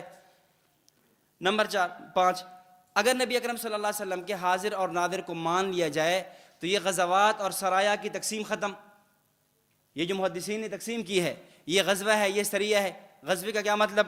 جس میں آپ بنفس نفیس تشریف لے گئے، اور سریہ وہ ہے جس میں آپ علیہ السلام خود نہیں گئے. اگر اس کو مانتے ہو تو یہ غزوات اور سرایا کی تقسیم کیا ہو جاتی ہے؟ ختم ہو جاتی ہے. حالانکہ یہ تقسیم تو تم نے بھی کی ہے، سب نے کی ہے. اور نمبر 6، اگر اس کو مان لیں تو پھر یہ نبی اکرم صلی اللہ علیہ وسلم کا جو معراج ہے یہ ختم ہو جاتا ہے. آپ صلی اللہ علیہ وسلم کے معراج کو، جو معراج نبی علیہ السلام کے لیے اعجاز بھی ہے اعزاز بھی ہے، پھر وہ ختم، کیونکہ معراج تو تب بنتا ہے نا کہ جب آپ صلی اللہ علیہ وسلم فرش پہ تھے، پھر عرش پہ تشریف لے گئے، پھر عرش سے فرش پر آئے۔ جب آپ کائنات کی ذرے ذرے پہ ہر جگہ موجود تھے تو پھر معراج کا کیا معنی؟ پھر یہ جو سفر ہے اس کا معنی کیا ہے؟ سبحان الذی اسریٰ بعبدہ لیلا من المسجد الحرام الی المسجد الاقصیٰ، اس کا معنی کیا ہے؟ اور اس طرح یہ جو حدیث ہے من صلی علی عند قبری سمعت ومن صلی علی نائیا ابلغت، اس کا معنی کیا ہے؟ کہ جو میرے قبر کے قریب درود پڑے گا میں خود سنوں گا، اور جو دور پڑے گا وہ ملائکہ کی ذریعے میری خدمت میں پہنچایا جائے گا، اس کا معنی کیا ہے؟ جب آپ ہر جگہ ہی موجود ہیں پھر ملائکہ کے ذریعے آپ صلی اللہ علیہ وسلم کی خدمت میں درود کا تحفہ کیوں پیش کیا جا رہا ہے؟ اور نویں بات کہ اگر نبی علیہ السلام کو ہر جگہ حاضر اور ناظر مان لیا جائے، تداخل فی الاجسام لازم آئے گا۔ تداخل فی الاجسام کا معنی یہ ہے کہ کوئی جسم جو ہے وہ ایک جگہ ہوتا ہے دوسری جگہ نہیں ہوتا، یعنی ایک مقام ہے، مثلا یہ جگہ ہے، یہاں ایک گلاس رہ سکتا ہے، یہاں دوسری چیز نہیں آ سکتی۔ تو جب کائنات کے ذرے ذرے میں نبوت کی ذات موجود ہے، وہاں پھر ہم کیسے یا اور چیزیں کیسی؟ اب اگر اس پہ وہ اشکال کریں کہ اللہ بھی تو ہر جگہ حاضر ناظر ہے، تو ہم اللہ تعالیٰ کی تعریف میں یہ بات کہہ چکے۔ اللہ کس کو کہتے ہیں؟ اللہ لیس بجسم ولا جوہر ولا عرض ولا طویل ولا یحویہ جہت من جہات الستہ۔ اللہ تو جسم سے پاک ہے نا، جب اللہ جسم سے پاک ہے تو اللہ تعالیٰ کی ذات پر یہ اشکال لازم نہیں آتا۔ اور نبی تو مجسم ہے، نبی اکرم صلی اللہ علیہ وسلم کا جسم ہے، تو جب اللہ کے نبی ہر جگہ موجود ہے پھر یہاں اور چیزیں کیسے سما سکتی ہیں؟ تو آذن اللہ، اس سے تداخل فی الاجسام لازم آتا ہے۔ اور آخری بات، اگر اس عقیدے کو مان لیا جائے، یہ عقیدہ اتنا گستاخانہ عقیدہ ہے، اتنا بے ادبی والا عقیدہ ہے کہ کلا حاشا اللہ تعالیٰ کی پناہ۔ مثلا آپ کہہ رہے ہیں کہ نبی ہر جگہ حاضر اور ناظر ہر جگہ موجود ہے، تو آذن اللہ کیا آپ بیت الخلاء میں موجود ہیں؟ آذن اللہ کیا نبی اکرم صلی اللہ علیہ وسلم ہر جگہ موجود ہیں اور صحابہ کرام آپ سے اتنا حیا کرنے والے آپ کی موجودگی میں کیا کر رہے تھے؟ اپنی حاجات پورا کر رہے ہیں، حوائج بشریہ کو پورا کر رہے ہیں؟ تو یہ کیسے ہو سکتا ہے؟ اگر یہ حاضر ناظر کا عقیدہ مان لیں تو اتنی بڑی گستاخی لازم آتی ہے کہ آپ سوچ نہیں سکتے۔ اس علامہ خالد صاحب رحمہ اللہ نے ایک مناظرے میں فرمایا کہ بھائی جب ہماری گفتگو ہوگی نا، میں سپیکر پہ گفتگو کروں گا اور میرا مد مخالف سپیکر پہ نہیں آہستہ آہستہ گفتگو کرے گا۔ ان کا کیوں؟ ان کا یہ ہے، اللہ تعالیٰ فرماتے ہیں لا ترفعوا اصواتکم فوق صوت النبی، نبی کے سامنے آوازوں کو بلند نہ کرو، نبی ہر جگہ موجود ہے، بقول تمہارے تمہیں شرم کرنی چاہیے، نبی موجود ہو سپیکروں پہ آوازیں بلند کرتے ہو۔ ہمارا تو نظریہ نہیں ہے نا یہ، اس لیے نبی اکرم صلی اللہ علیہ وسلم کو روزے میں ہم زندہ مانتے ہیں، اور ہمارا وہاں بھی یہی حکم ہے کہ وہاں آپ صلی اللہ علیہ وسلم کے روزے کے سامنے آوازیں بلند نہ کی جائے۔ اور صحابہ کے اس پہ کثیر واقعات بھی موجود ہیں کہ وہاں عمر رضی اللہ تعالیٰ کا واقعہ ہے، ایک دفعہ دیکھا دو آدمی ہیں طائف سے آئے ہوئے ہیں، مسافر ہیں، وہ بلند آواز سے باتیں کر رہے ہیں روزے کے سامنے، تو حضرت عمر رضی اللہ تعالیٰ عنہ نے زور سے بلایا نہیں ہے، کنکری ماری، اشارہ کیا۔ اب وہ آئے اور فرمانے لگے کہ مجھے لگتا یہ ہے کہ تم مدینہ کے رہائشی نہیں ہو، اگر مجھے پتہ چل جاتا کہ تم مدینہ کے ہو، مدینہ کے ہوتے لأوجعتکما بالدرہ، میں درہ سے تمہیں مارتا، کہ تم نبی اکرم صلی اللہ علیہ وسلم یہاں آرام فرما رہے ہیں، موجود ہیں، اور آپ نبوت کی موجودگی میں بلند آواز سے باتیں کر رہے ہو۔ اور لا ترفعوا اصواتکم فوق صوت النبی، اس آیت کی تفسیر میں حضرت مولانا مالک کاندھلی صاحب رحمۃ اللہ علیہ نے معارف القرآن، مولانا ادریس کاندھلی صاحب کے صاحبزادہ، چونکہ معارف القرآن جو مولانا کاندھلی صاحب کا ہے یہ سورہ حجرات تک ہے، سورہ حجرات تک پہنچے فوت ہو گئے، پھر آگے حجرات سے لے کر آخر تک پورا بیٹے نے کیا مولانا مالک کاندھلی صاحب نے۔ تو مولانا مالک کاندھلی صاحب رحمۃ اللہ علیہ نے اس آیت کے تحت لکھا کہ جس طرح نبی کی موجودگی میں جب آپ دنیا میں موجود تھے کسی کے لیے آپ کے سامنے بلند آواز سے گفتگو کرنا جائز نہیں تھا، آج آپ روزے میں بھی موجود ہیں تو روزے میں بھی کسی کے لیے جائز نہیں ہے کہ روزے پہ کھڑے ہو کر بلند آواز سے گفتگو کرے۔ تو یہ دلیل ہے کس کی؟ حیات النبی صلی اللہ علیہ وسلم فی القبر کی۔ تو علامہ صاحب فرمانے لگے ہم بھائی سپیکر پہ گفتگو کریں گے، آپ اونچی آواز سے گفتگو نہیں کر سکتے، کیونکہ آپ کا عقیدہ نبی ہر جگہ حاضر اور ناظر ہے، جب نبی موجود ہیں لا ترفعوا اصواتکم فوق صوت النبی کہاں جائے گا؟ تو الغرض یہ چند سوالات آپ ان کے سامنے رکھیں اور اس پہ وہ ان کے پاس کوئی جواب نہیں ہوگا، صرف ایک ہی جواب پیش کریں گے، کیا؟ اللہ تعالیٰ ہر جگہ حاضر ناظر ہے۔ اس کا جواب آپ کے ذہن میں ہونا چاہیے، اللہ تعالیٰ کو جب ہم حاضر ناظر مانتے ہیں، ہمارا عقیدہ یہ ہے اللہ تعالیٰ ہر جگہ حاضر اور ناظر ہے۔ حضرت تھانوی صاحب رحمہ اللہ فرماتے ہیں اس کا مطلب یہ اصل عقیدہ یہ ہے کہ اللہ تعالیٰ لا مکان ہے. اللہ تعالیٰ کی ذات کیا ہے؟ لا مکان ہے. یعنی اللہ تعالیٰ کی ذات ایسی ہے اس کو مکانات کی ضرورت بھی نہیں ہے. جب مکانات نہیں تھے اس وقت بھی اللہ تھا، جب مکانات نہیں ہوں گے اس وقت بھی اللہ ہوگا. ہاں یہ جو لا مکان کی تعبیر ہے، یہ تعبیر بہت مشکل تھی. امداد الفتاوی میں پورا رسالہ چھپا ہے، تحدید الفرش، تمہید الفرش فی تحدید العرش، اس نام سے. اس کے اندر تھانوی نے پوری تفصیل سے بات لکھی ہے کہ جب ہم لوگوں کو یہ کہیں، اب کوئی پوچھے اللہ کے بارے میں تمہارا عقیدہ کیا ہے، ہم کہیں اللہ لا مکان ہے. اب لوگ کہیں گے لا مکان کا کیا معنی ہے؟ اب عوام کو سمجھانے کے لیے، آسان کرنے کے لیے کہہ دیا جاتا ہے کہ لا مکان کا معنی اللہ تعالیٰ ہر جگہ موجود ہے. اللہ تعالیٰ، اب یہ جو غیر مقلدین کے اشکالات، وہ کہتے ہیں ہم اللہ کو عرش پہ مانتے ہیں، تم ہر جگہ مانتے ہو. اب ان کا اشکال کیا ہے؟ الیاذ باللہ، اللہ ہر جگہ موجود تو کیا بیت الخلاء میں بھی موجود؟ تو ہم کیا جواب دیتے ہیں؟ اگر تم اللہ کی تعریف سمجھ جاتے تو تم یہ اشکال نہ کرتے. ہم کیا کہہ رہے ہیں؟ اللہ لیس بجسم، اللہ مجسم ہے ہی نہیں، اللہ جسم سے پاک ہے. جب جسم سے پاک ہے تو یہ بات کہنا کہ اللہ رب العزت بیت الخلاء میں موجود ہے، اعاذنا اللہ، یہ جملہ ہی گستاخانہ ہے، شرکی ہے. تو اس لیے اگر وہ دلیل، ہماری جس دلیل کے جواب میں ایک ہی ان کے بعد جواب ہونا ہے، وہ اللہ کی ذات پر قیاس کریں گے. ایک تو اصول ذہن میں رکھیں کہ فلا تجعلوا للہ الامثال، اللہ کے لیے مثالیں بیان نہ کرو. اللہ رب العزت مخلوقات میں سے اللہ پر مثالیں بیان نہیں کرنی چاہیے، اللہ کی ذات پر قیاس کرنا. تو ایک یہ ہے، اور دوسری یہ بات ہے کہ اللہ جسم سے پاک ہے، اس سے اللہ ہر جگہ ہو یہ گستاخانہ عقیدہ نہیں ہے.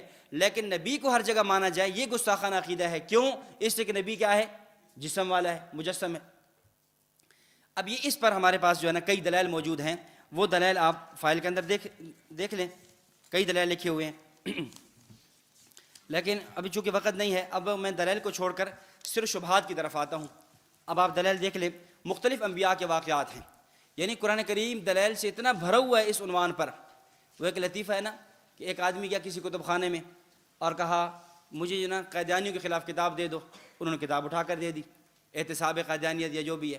اچھا مجھے رافضیوں کے خلاف کتاب دے دو. اب انہوں نے بھی اس پر بھی کتاب دے دی. اچھا مجھے مماتیوں کے خلاف کتاب دے دو. انہوں نے کتاب اٹھا کر دے دی. غیر مقلدوں کے خلاف کتاب دے دو. انہوں نے اٹھا کر دے دی. اس نے کہا بریلویوں کے خلاف کتاب دے دو.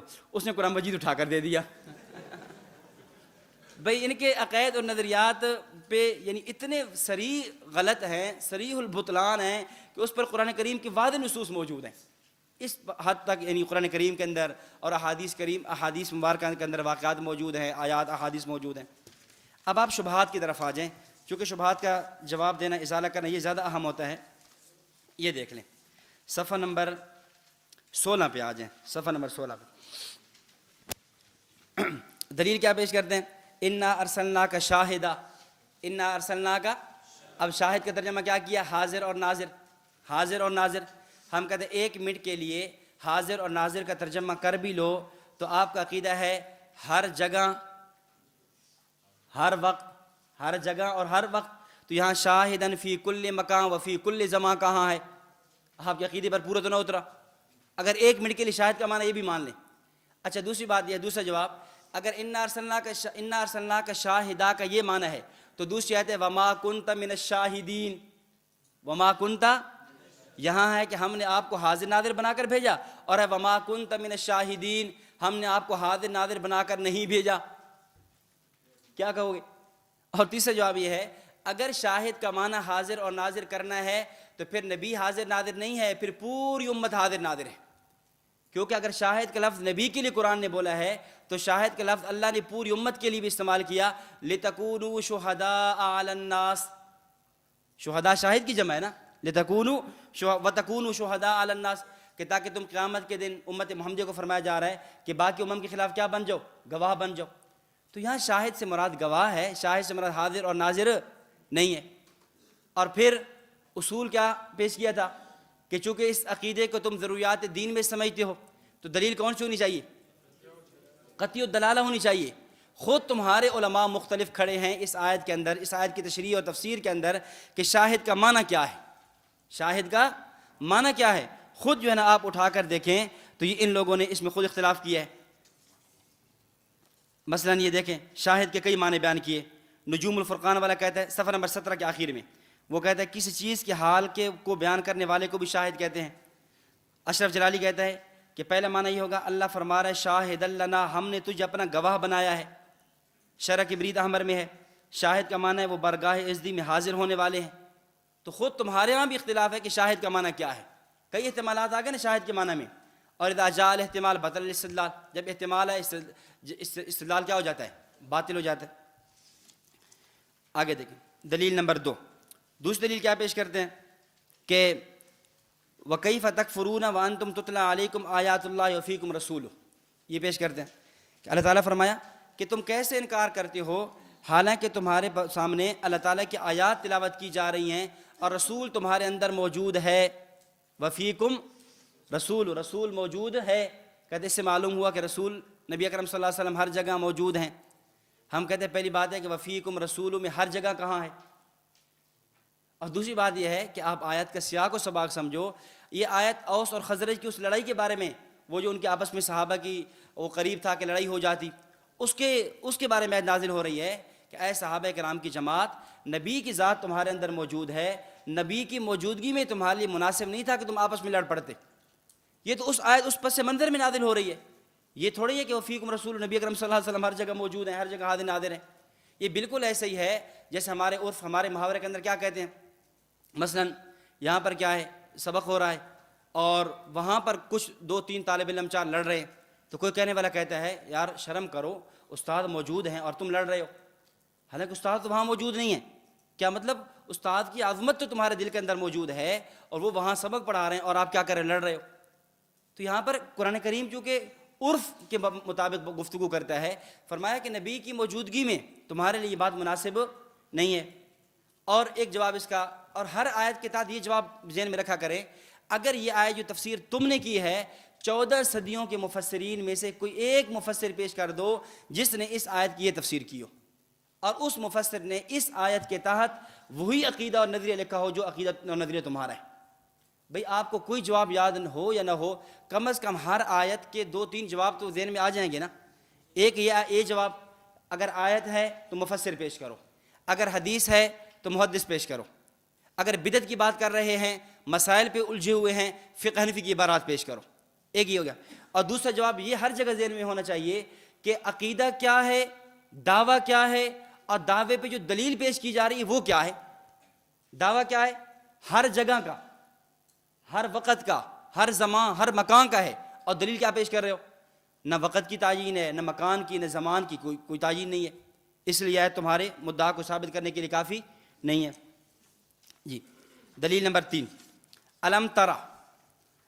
یہ جگہ جگہ الم ترا، الم ترا قرآن کریم میں بار بار آتا ہے نا. تو کہتے ہیں دیکھیں الم ترا، اللہ تعالیٰ فرماتے ہیں کہ اے نبی کیا آپ نے نہیں دیکھا؟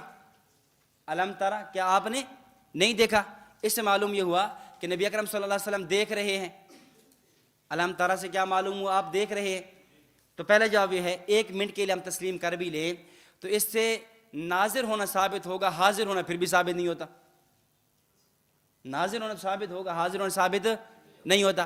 اچھا اگر الم ترا کا معنی یہی ہے کہ اے نبی کیا آپ نے نہیں دیکھا، یعنی آپ حاضر اور ناظر ہیں، تو پھر نبی کی تخصیص کیا ہے؟ پوری امت حاضر اور ناظر ہے. فرمایا الم تروا کیف خلق اللہ 7 سماوات طباقا. الم تروا کیف خلق اللہ، یہاں ترو کا خطاب پوری امت کو ہے نا، کہ کیا تم اے انسانوں کیا تم نے نہیں دیکھا کہ اللہ تعالیٰ نے کیسے آسمانوں کو پیدا کیا؟ تو تم نبی علیہ السلام کو حاضر ناظر مان رہے تھے. اور اس آیت کے سے پھر یہ بھی ثابت ہوا کہ پوری امت کیا ہو گئی؟ حاضر اور ناظر ہو گئی.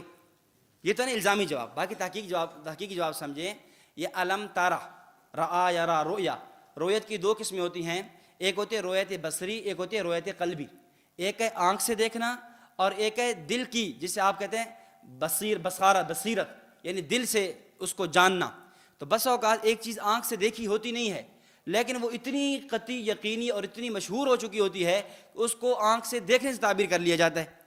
مثال کے طور پہ ایک واقعہ پیش آیا، مثلا ابھی آپ دیکھ لیں، ابھی وہ جو معصوم بچی کے قتل کا واقعہ پیش آیا. اب کوئی آدمی یہ کہے کہ یار آپ نے نہیں دیکھا یہ کیا ہوا، ہفتہ پہلے آپ نے نہیں دیکھا کیا ہوا، حالانکہ ہم تو یہاں تھے، ہم نے دیکھا نہیں ہے. لیکن وہ واقعہ اتنا مشہور ہے، اتنا قطعی اور یقینی ہے کہ اس کے علم کو رؤیت آنکھوں سے تعبیر کیا گیا، دیکھنے سے تعبیر کیا گیا. اسی طرح فرمایا الم تر کیف فعل ربک باصحاب الفیل. اب بتاؤ نبی اکرم، اگر یہاں رویت بصری مراد ہے کہ آپ ہر جگہ دیکھ رہے ہیں، تو کیا یہ جو اصحاب فیل ابرہہ کے لشکر کا واقعہ پیش آیا آپ کی پیدائش سے چند دن پہلے، تو آپ موجود تھے اس وقت؟ آپ تو موجود نہیں تھے۔ قرآن نے پھر بھی کیا کہا؟ الم ترى، اس طرح الم تروا، الم ترى کے جتنے بھی الفاظ آتے ہیں ان تمام آیات سے یہ استدلال کرنا باطل ہے۔ اور اس پر ساتھ دوسرا جواب وہی ذہن میں رکھیں کہ کوئی ایک مفسر پیش کر دیا جائے جس نے اس آیت کی یہی تفسیر کی ہے جو تم کر رہے ہو۔ دلیل نمبر 4، چوتھی دلیل کہتے ہیں یہ بڑی مشہور دلیل ہے، یہ پیش کرتے ہیں، کہتے ہیں قرآن کریم میں ہے ان رحمت اللہ قریب من المحسنین، اللہ تعالیٰ کی رحمت ہر جگہ، اللہ تعالیٰ کی رحمت ہر جگہ۔ اور دوسرے مقام پہ نبوت کو فرمایا وما ارسلناک الا رحمۃ للعالمین، آپ کو ہم نے جہان والوں کے لیے رحمت بنا کر بھیجا۔ تو جب رحمت ہر جگہ تو نبی بھی ہر جگہ۔ اب اس کو آپ وہ منطقیان انداز میں شکل رابع کی شکل میں یوں کہہ دیں کہ دیکھیں اللہ کے نبی رحمت صغرا اور رحمت ہر جگہ کبرا، حد اوسط گرو، نتیجہ نبی ہر جگہ۔ اب بریلوی پیش کرے گا نا علماء اپنے عوام کے مجمع میں، کہیں گے کیا وزنی اور کیا کمال کی دلیل پیش کی ہے، کیا کتنے یعنی جو ہے نا اس کو منطقیان انداز میں، فلسفیان انداز میں کیا زبردست دلیل پیش کی ہے۔ حضرت علامہ صاحب فرماتے ہیں کہ ایک موقع پہ نا گفتگو ہوئی کسی سے، تو میں نے کہا یہ 11ویں شریف تم نے لگائی ہوئی ہے، یہ کس نام پہ تم کرتے ہو یا کیا ہے؟ کہتے ہیں یہ پیران پیر شیخ عبد القادر جیلانی رحمہ اللہ کے نام پر ہے۔ میں نے کہا اس پر کوئی ثبوت بھی ہے، کوئی قرآن موجود ہے، حدیث موجود ہے، کوئی صحابہ کا قول، کوئی فقہ حنفی میں کسی نے لکھا ہو؟ اس نے کہا قرآن موجود ہے۔ میں نے کہا کون سی ہے؟ کہتے ہیں والفجر ولیال عشر، والفجر ایک دن ہو گیا نا، ولیال عشر 10 راتیں یہ ہو گئی، 10 اور 11 ہو گئے تو 11ویں شریف ثابت ہو گئی۔ یہ کیا ہو گئی؟ 11ویں شریف ثابت ہوئی۔ حضرت علامہ فرمانے لگے اچھا یہ جو والفجر ولیال عشر، جب یہ آیت نازل ہو رہی تھی شیخ عبد القادر جیلانی رحمہ اللہ کہاں تھے؟ بھائی انہی کے نام پہ 11ویں شریف کی جا رہی ہے نا۔ جب یہ آیت نازل ہوئی شیخ عبد القادر جیلانی موجود تھے؟ وہ تو موجود نہیں تھے، وہ تو اس آیت کے نزول کے 500 سال بعد پیدا ہو رہے ہیں۔ بندہ 500 سال بعد پیدا ہو رہا ہے اور اس کے ثبوت کے لیے جو آیت پیش کی جا رہی ہے نا وہ قرآن کی 500 سال پہلے کی پیش کی جا رہی ہے۔ ابھی پچھلے دنوں میں ان کا کلپ چل رہا تھا، ایک نوجوان لڑکا تھا وہ سورہ محمد سے استدلال کر رہا تھا کہ سورہ محمد کا وہ کتنا بنتا ہے، وہ آیت 47 بنتی ہے اور 7 اور 4، یعنی سورت جو نمبر ہے نا رقم السورہ وہ 47 ہے۔ کہتے 7 اور 4 کو جمع کرو کتنی؟ 11۔ تو معلوم یہ ہوا کہ جو بندہ میرے محمد کو مانے گا وہ 11ویں کرے گا۔ یہ ان کے یہ استدلالات ہوتے ہیں۔ ظاہر ہے پھر ہر آدمی، حضرت مولانا صوفی عبد الحمید سواتی صاحب رحمۃ اللہ علیہ کے بیٹے ہیں حاجی فیاض خان سواتی صاحب، انہوں نے ایک واقعہ لطیفہ لکھا ہے اس بات پر کہ ہر بندہ خود جب مجتہد بننا شروع کر دے، ہر آدمی یہ کہے کہ میں خود رائے کرتا ہوں، خود تحقیق کرتا ہوں، جو میری تحقیق میں جو بات آئے گی میں وہ مانوں گا۔ فرماتے میں مسجد میں بیٹھا تھا عصر کی نماز پڑھا کر، آدمی آیا نماز پڑھنے کے لیے، وہ ہمارا پکا نمازی تھا لیکن اس دن جماعت سے رہ گیا۔ اس نے آ کر جب نماز پڑھی نا، اس نے جب سجدہ کیا تو لمبا سجدہ کیا، یعنی جیسے آدمی ایسے ڈنڈ نکال رہا ہوتا ہے، اور وہ سجدہ تقریباً اس کا نا ایسے 2 صفوں پر گویا مشتمل ہو گیا، 2 صف یا 1.5 صف پر نا یوں لمبا سجدہ کیا۔ بڑی مشکل سے وہ سجدہ کر رہا تھا، آ جا رہا تھا۔ جب میں دیکھتا رہا بھئی یہ تو نماز کا مذاق اڑا رہا ہے، پہلے کبھی سے یہ نماز نہیں پڑھی، آج یہ کیسے نماز پڑھ رہا ہے؟ جب نماز سے فارغ ہو میں نے بلایا، میں نے کہا بھائی آپ نے کیا کیا ہے، نماز کے ساتھ مذاق کرتے ہو، کتنا کفر کیا آپ نے؟ کہتے نہیں مولوی صاحب چھوڑو، بس ہم نے بہت مان لیا آپ کی، کافی وقت گزر گیا، بہت مان لی ہے، تم لوگ جو ہے نا صحیح احادیث امت کے سامنے پیش نہیں کرتے، صحیح احادیث جو ہے وہ امت کے سامنے نہیں لاتے۔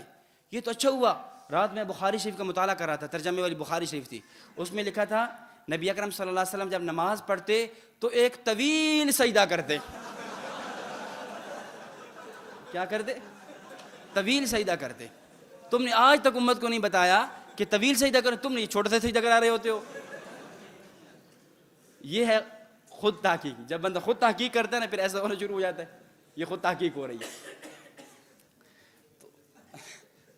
اس پہ وقت نہیں ہے، کبھی وقت ہونا میں اس پہ کئی واقعات طلباء کو سناتا ہوں خود تحقیق پر، کہ جب لوگ خود تحقیق میں مبتلا ہو جاتے ہیں نا پھر وہ آیات کے ترجمے کیسے کرتے ہیں، احادیث کے ترجمے کیسے کرتے ہیں، اور عبارات کے مفہوم کیسے بگاڑ رہے ہوتے ہیں، اس پر جو ہے نا وہ پھر کبھی انشاءاللہ دیکھیں۔ تو کیا کہا؟ اللہ کی رحمت ہر جگہ، اور نبی اکرم صلی اللہ علیہ وسلم چونکہ رحمت، جب نبی رحمت اور رحمت ہر جگہ تو نتیجہ یہ نکلا کہ نبی بھی ہر جگہ۔ ہم نے کہا اگر اس آیت کا معنی یہ ہے تو قرآن نے کہا هو الذی جعل الشمس ضیاء، ہم نے سورج کو بنایا روشن، سورج کی روشنی ہر جگہ، تو معنی یہ ہوا کہ سورج بھی ہر جگہ۔ کہتے نہیں نہیں، اس کا معنی یہ ہے کہ سورج ایک جگہ، اس کی روشنی ہر جگہ۔ ہم نے کہا اسی طرح اس آیت کا معنی بھی یہ ہے، نبی اکرم صلی اللہ علیہ وسلم ایک جگہ روضہ میں، اور آپ کی نبوت، رحمت اور رسالت وہ ہر جگہ۔ تو اگر یہ پھر قیاس کرنا، تم کہہ رہے تھے ہمارا عقیدہ ضروریات دین کا ہے، ضروریات دین کو قیاس سے ثابت کرنا، وہاں تو اخبار احاد بھی نہیں چلتی، خبر واحد بھی نہیں چلتی، جا کے تم قیاس ثابت کرتے پھرو۔ اور پھر اگر رحمت ہر جگہ سے اگر آپ یہ ثابت کرو گے کہ نبی اکرم صلی اللہ علیہ وسلم کی ذات ہر جگہ ہے، پھر ہمارا سوال یہ ہے، قرآن کریم نے بیوی کو بھی رحمت کہا، قرآن کریم نے بارش کو بھی رحمت کہا، پھر بیوی بھی ہر جگہ، بارش بھی ہر جگہ، پھر اس طرح آپ مثالیں پیش کرتے چلے جائیں، کئی مثالیں بن سکتی ہیں۔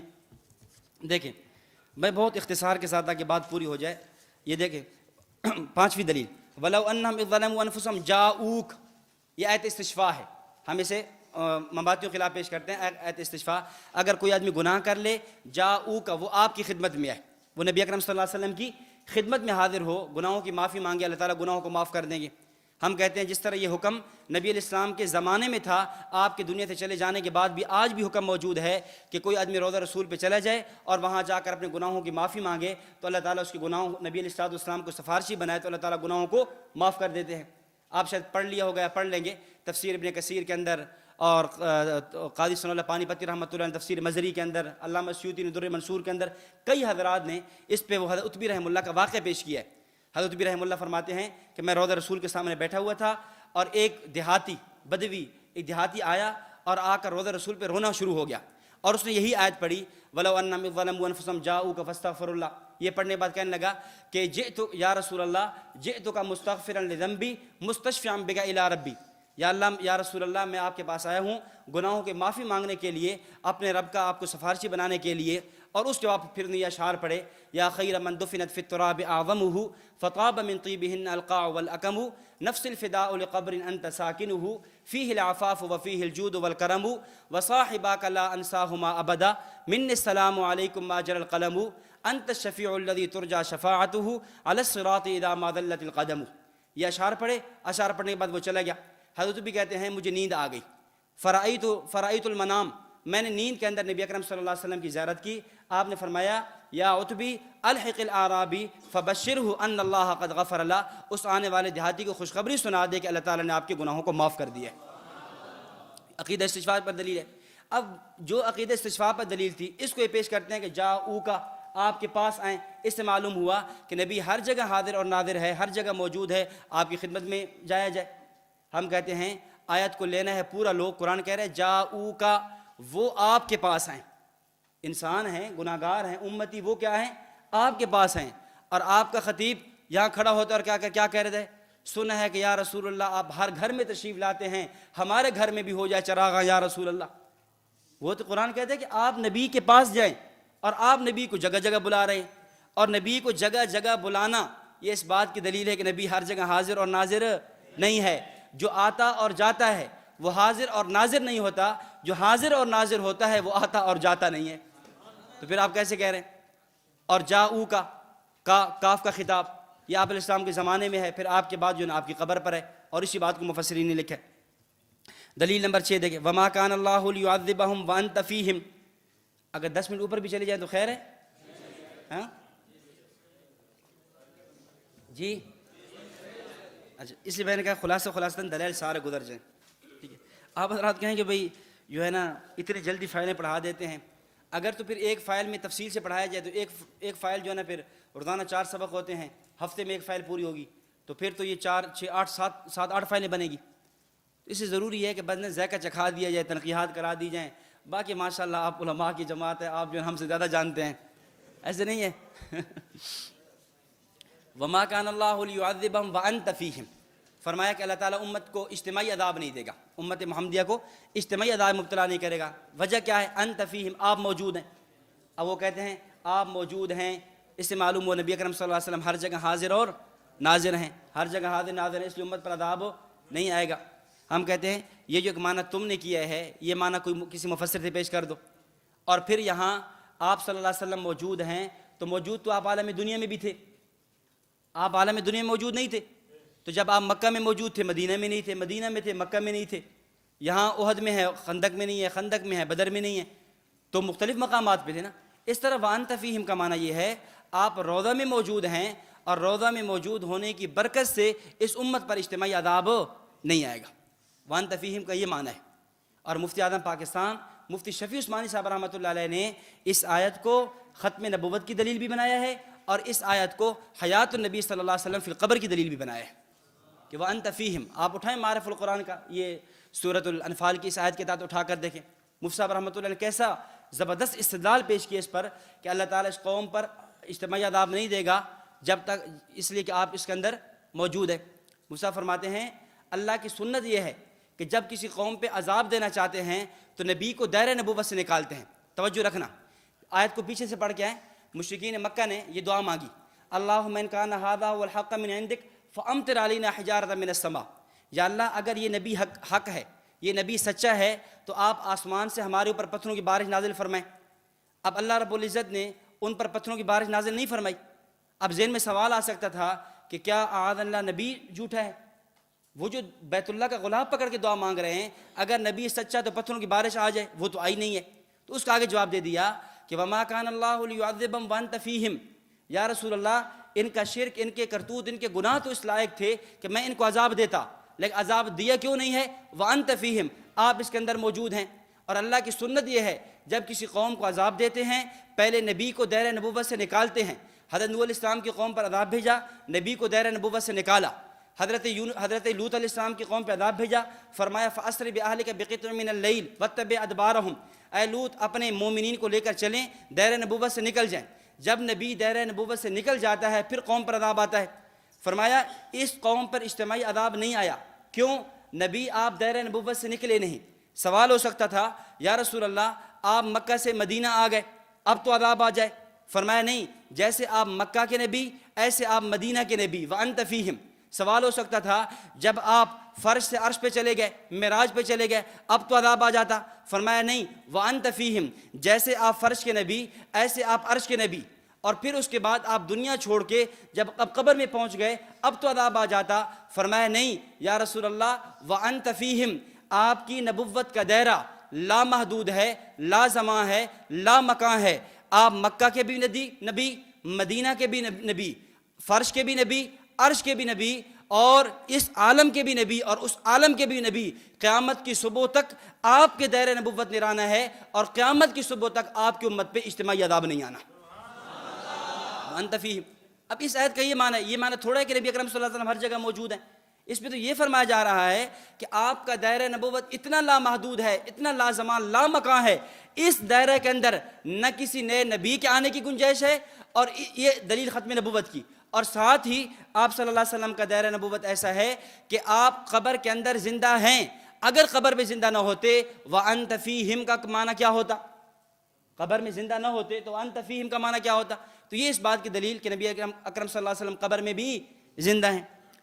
آگے دلیل نمبر 6 دیکھیں، یہ دلیل نمبر 7 کہ النبی اولیٰ بالمؤمنین من انفسہم وازواجہ امہاتہم، کہتے ہیں حضرت نانوتوی نے لکھا اس آیت کے تحت کہ نبی اکرم صلی اللہ علیہ وسلم اولیٰ کے معنی قریب تر ہیں۔ آپ ہر انسان کے قریب ہیں، جب قریب ہیں تو ہر انسان ہر جگہ موجود، تو آپ بھی ہر جگہ موجود۔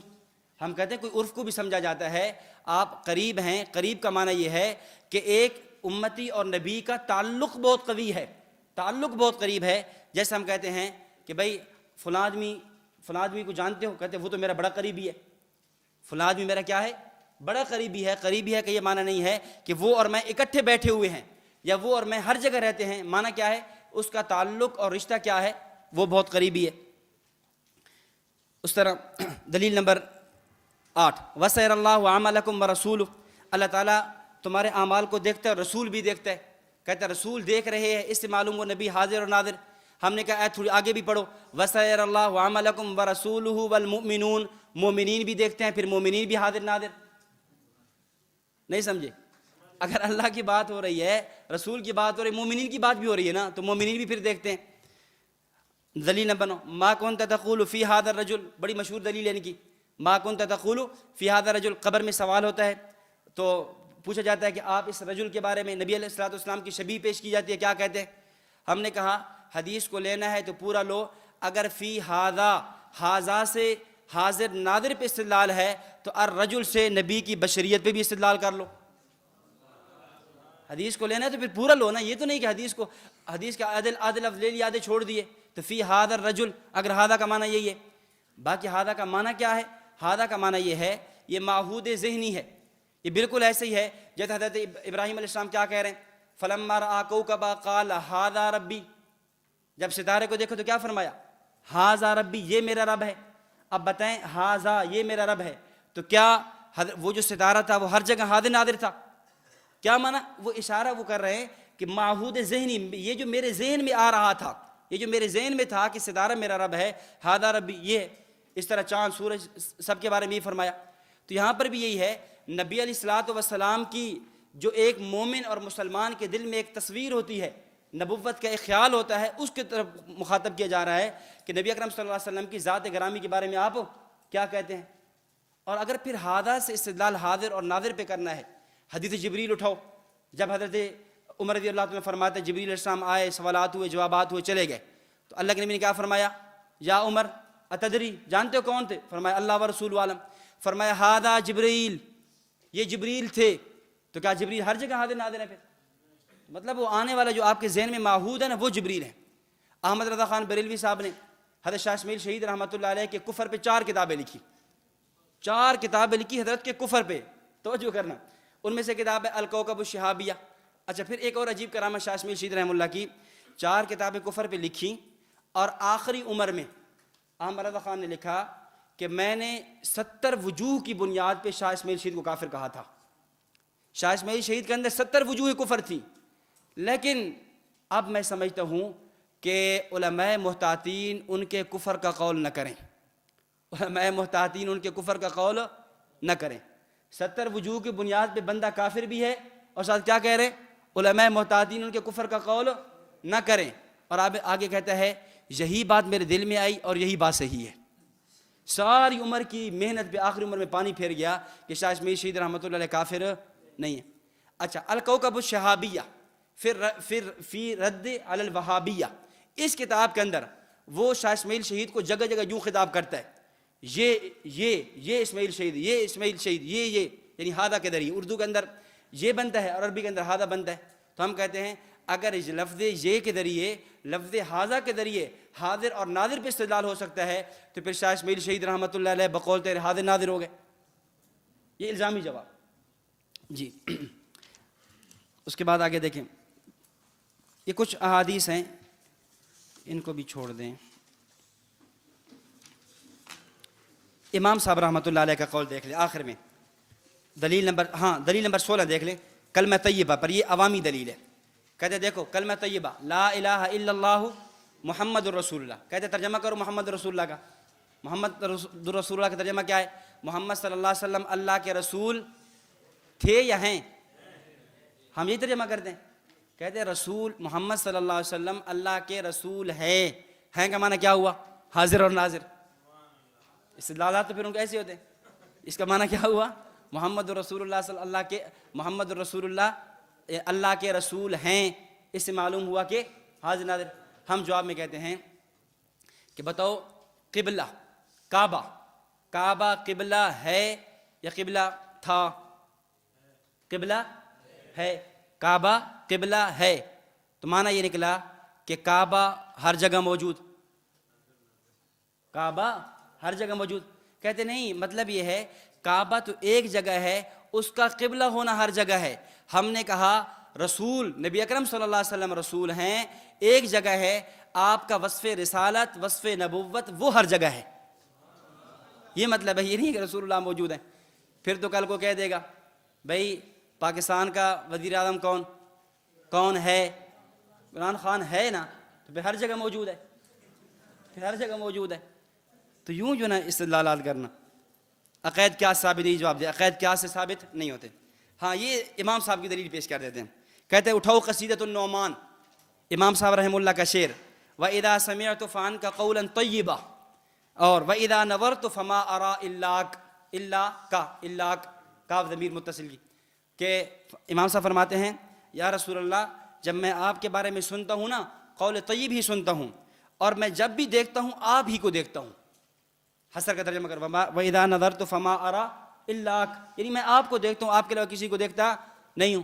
تو کہتے ہیں اس سے معلوم ہوا امام صاحب رحمہ اللہ کا نظریہ یہ تھا کہ امام صاحب آپ کو دیکھ رہے ہیں، تو ظاہر ہے وہ امام صاحب نبی علیہ السلام کو تبھی دیکھ سکتے ہیں نا کہ جب نبی ہر جگہ حاضر اور ناظر ہو۔ ہم کہتے ہیں پہلی بات تو یہ ہے، یہ قصیدۃ النعمان، یہ جو آپ نے امام صاحب کی طرف پیش کر دیا ہے، کوئی ایک صحیح دلیل پیش کر دو کہ قصیدۃ النعمان امام صاحب کا اپنا ہو، کوئی ایک دلیل پیش کر دو۔ امام ابو حنیفہ رحمۃ اللہ علیہ کی سوانح کو، تراجم کو، سیرت کو اتنا قلم بند کر دیا گیا، جمع کر دیا گیا، لوگوں نے اتنا اس پہ کام کیا، اتنا کام کیا ہے، اگر یہ قصیدہ امام صاحب کا ہے تو امام صاحب کا دکھا دو۔ اور نمبر دو، اگر یہ امام صاحب کا قصیدہ ہے، ایک منٹ کے لیے تسلیم کر لیں کہ یہ ٹھیک ہے امام صاحب ہی کا ہے، ایک منٹ کے لیے مان لیں، تو امام ابو حنیفہ رحمۃ اللہ علیہ کی پیروی کرنے والے، اتباع کرنے والے فقہائے حنفیہ کو اٹھائیں۔ فقہائے حنفیہ میں علامہ ابن نجیم تو کیا کہہ رہے ہیں؟ علامہ ابن نجیم فرما رہے ہیں من قال ان ارواح المشائخ حاضرۃ تکفر، کہ جو آدمی یہ کہے کہ مشائخ کی ارواح حاضر اور ناظر ہوتی ہیں، اس بندے کی تکفیر کی جائے گی۔ امام ابو حنیفہ کے جو فقہا ہیں، تلامذہ ہیں اور جماعت در جماعت، وہ تو اس کی تکفیر کر رہے ہیں جو کیا کہے، جو نبی اکرم صلی اللہ علیہ وسلم کو ہر جگہ حاضر اور ناظر مانے۔ آپ اٹھائیں فقہ کے متون، عالمگیری ہے، شامی ہے، شامی میں نہیں ہے، عالمگیری ہے، بدائع ثنائے ہے، بحر الرائق ہے، نہر الفائق وغیرہ، تقریباً 11 کے قریب کتابیں ایسی موجود ہیں جس میں یہ جزیہ موجود ہے کہ من قال ان ارواح المشائخ حاضرہ تکفر، جو یہ کہے گا کہ ارواح کی مشائخ حاضر، مشائخ کی جو ارواح ہیں، روحیں ہیں، حاضر ناظر ہیں، ہر جگہ موجود ہوتی ہے، علم غیب جانتی ہیں، اس بندے کیا کی جائے گی؟ تکفیر کی جائے گی۔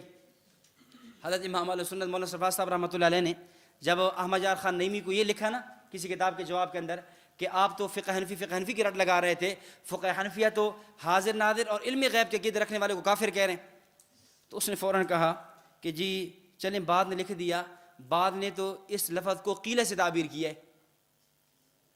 احمد یار خان صاحب کیا کہنے لگے؟ قیلہ سے کہا گیا ہے، قیلہ سے یعنی یہ قول ضعیف ہے، قیلہ سے لکھا ہے کہ جو یہ کہے، بھائی قیلہ سے بھی کہے تو چلو قول ضعیف بھی ہو، چلو کافر نہیں ہوگا، لیکن یہ تو ثابت ہوگا عقیدہ غلط ہے۔ اگرچہ کسی نے قیلے سے بھی کہہ دیا، اس کو قیلے سے بھی تعبیر کر دیا ہے، یہ کوئی حدیث تو ہے نہیں، فقہا کا جزیہ ہے، لیکن فقہا نے اس بات کو لکھا۔ تو امام صاحب رحمۃ اللہ علیہ کے جو شاگرد ہیں، تلامذہ ہیں، جماعت ہے فقہ حنفیہ، وہ سارے اس عقیدے کی نفی کر رہے ہیں۔ اور پھر تیسری بات، ایک منٹ کے لیے ہم تسلیم کر بھی لیں یہ، تو پھر تیسرا جواب یہ ہوگا یہ شعر ہے۔ یہ کیا ہے؟ شعر ہے، اور اشعار میں عام طور پہ تخیل ہوتا ہے، تصور ہوتا ہے۔ شعراء کا جو کلام ہوتا ہے وہ تخیل اور تصور پر مبنی ہوتا ہے۔ نبی اکرم صلی اللہ علیہ وسلم کی محبت میں کہہ رہے ہیں یا رسول اللہ آپ کی ذات موجود ہوتی تو میری صبح و شام اسی حالت میں ہوتی کہ میں آپ کا دیدار کرتا رہتا۔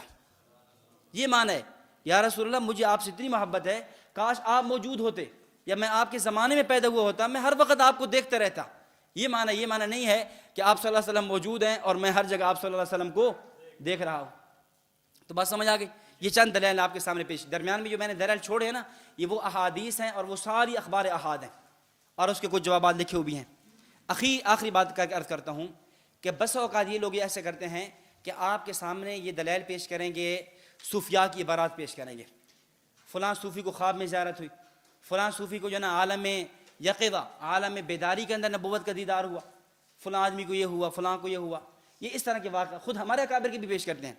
اٹھائیں تھانوی کی ارواح ثلاثہ میں اس طرح کے واقعات موجود ہیں، کہتے ہیں گویا تمہارے ہاں بھی نبی علیہ السلام کیا ہیں؟ حاضر اور ناظر۔ کہ حضرت تھانوی نے، حاجی امداد اللہ مہاجر مکی نے، فلاں نے، مولانا یعقوب نانوتوی نے، فلاں نے جو ہے نبی اکرم صلی اللہ علیہ وسلم کو موجود دیکھا۔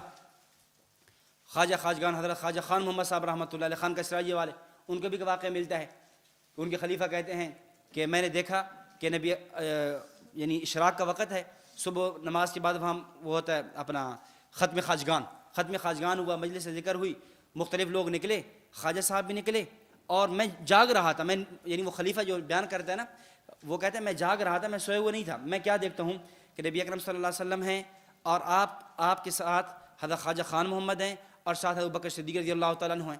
کہتے یہ کیفیت میری چند سیکنڈ رہی، چند سیکنڈ یہ کیفیت رہی، پھر ختم ہو گئی۔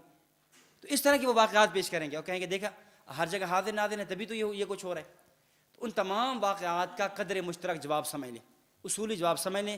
جو بھی واقعہ سامنے پیش کر دیں اس واقعے کی سندی حیثیت کیا ہے کیا نہیں ہے، تفصیل آپ کے علم میں بھی نہ ہو، اصولی بات علم میں ہونی چاہیے۔ یاد رکھیں یہ کرامات ہیں اور کرامات سے عقائد پر استدلال نہیں کیا جاتا، یہ اصول ہے۔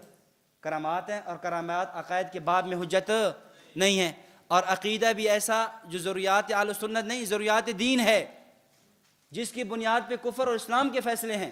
تم نے ہمیں اس بنیاد پہ کافر کہا ہے، اس عقیدے پر تم ثابت کیا کر رہے ہو؟ کرامات ثابت کر رہے ہو۔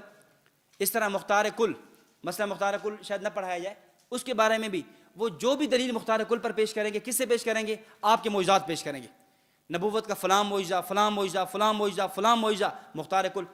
اور متکلمین کے اصول ہیں، آپ اٹھائیں حضرت سرفراز صاحب رحمۃ اللہ علیہ کی راہ ہدایت، حضرت نے کوئی 25 کے قریب علماء کے حوالے پیش کیے متکلمین کے، کہ جنہوں نے یہ اصول نقل کیا ہے کہ معجزات سے استدلال نہیں کیا جا سکتا۔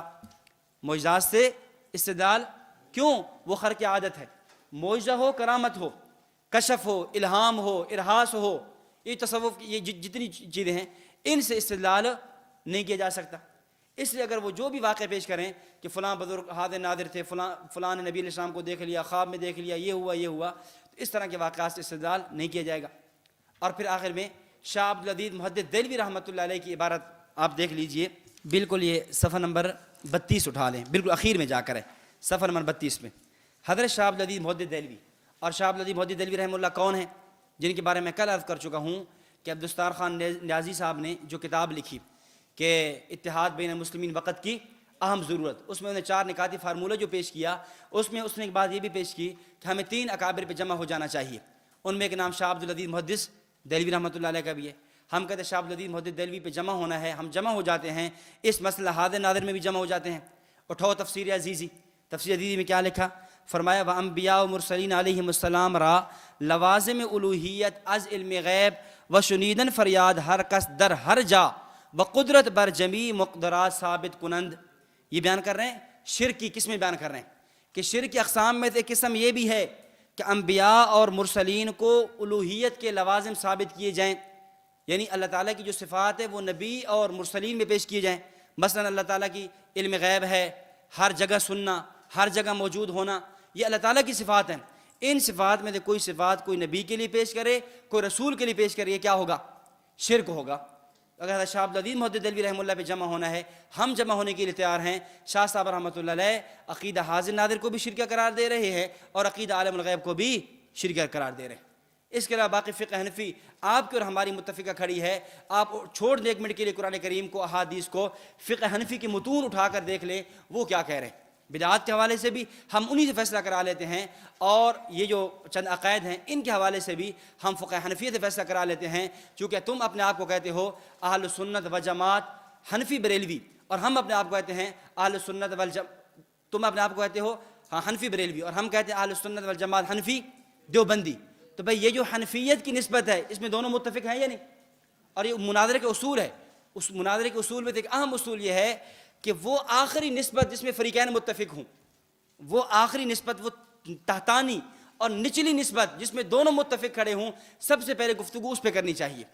اب اوپر ہے اہل سنت، پھر ہے والجماعت، پھر ہے حنفی، آگے اختلاف ہو گیا دیوبندی ہے یا بریلوی ہے، تو بھئی اوپر نسبت کون سی کھڑی ہے؟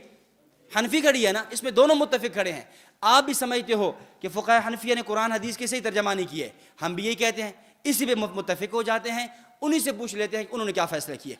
اور یہی بات ہم مماتیوں کہتے ہیں، اہل سنت والجماعت دیوبندی، اور تم آگے مماتی ہو، ہم حیاتی کہہ دیتے ہیں، دیوبندی۔ دیوبند میں دونوں متفق کھڑے ہیں، یہ نہیں ہے کہ ثواب عذاب قبر ہے، حیات النبی صلی اللہ علیہ وسلم ہے، ڈائریکٹ قرآن سے نہیں استدلال کرو۔ یہ جو درمیان کی نسبت ہے نا، دیوبندی دونوں متفق کھڑے ہیں، اس پہ دیوبند کے فتاوی سے مسئلہ حل کر لیتے ہیں۔ اکابر دیوبند کے فتاوی میں کیا لکھا ہے کہ انہوں نے حیات النبی کا اقرار کیا ہے یا انکار کیا ہے، ثواب عذاب قبر کا اقرار کیا ہے یا انکار کیا ہے۔ تو بات سمجھ آ گئی؟ تو میں نے آپ حضرات کے سامنے یہ اس عقیدہ حاضر نادر پر مختصراً تنقیح اور اس پر چند سوالات دلیل چھوڑ دیے، اور جو ان کے شبہات ہیں ان کے جوابات پیش کر دیے ہیں۔ اللہ رب العزت صحیح معنوں میں سمجھنے کے اور سمجھانے کی توفیق عطا فرمائے۔ وآخر دعوانا الحمدللہ رب العالمین۔